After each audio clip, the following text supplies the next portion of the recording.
শেষ হয়েছে 2026 বিশ্বকাপের নকআউট পর্বের প্রথম ধাপের লড়াই, অর্থাৎ রাউন্ড অফ 32 শেষে রাউন্ড অফ 16-এর লড়াই এখন দলগুলো, যেখানে একেবারে হাই ভোল্টেজ ও শ্বাসরুদ্ধকর কয়েকটা ম্যাচ যা না দেখলে মিস করবেন আপনিও। সঠিক প্রেডিকশন আর কবে কখন ম্যাচগুলো মাঠে গড়াবে তা নিয়ে থাকছে বিস্তারিত। প্রদর্শক, আগামীকাল 5 জুলাই মাঠে নামছে বাংলাদেশ সময় রাত 2টায় নরওয়ে ও ব্রাজিল, যেখানে ইতিমধ্যেই প্রেডিকশন দেওয়া হয়েছে ব্রাজিলের জয় পাওয়ার সম্ভাবনা রয়েছে ওই ম্যাচে 53% আর 21% নরওয়ের, এবং 26% সম্ভাবনা আছে ম্যাচটি অতিরিক্ত সময়ে মাঠে গড়ানোর।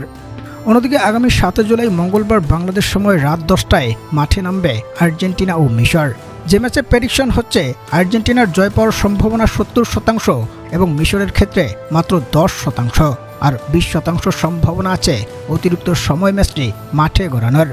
এছাড়াও চলমান টুর্নামেন্টের সর্বোচ্চ হাই ভোল্টেজ ম্যাচ পর্তুগাল ও স্পেন লড়াই করবে আগামী 7 জুলাই বাংলাদেশ সময় রাত 1টায়, যেখানে প্রেডিকশন হচ্ছে পর্তুগালের জয় পাওয়ার সম্ভাবনা মাত্র 24% আর স্পেনের 50%, এবং 26% সম্ভাবনা রয়েছে ম্যাচটি অতিরিক্ত সময় মাঠে গড়ানোর।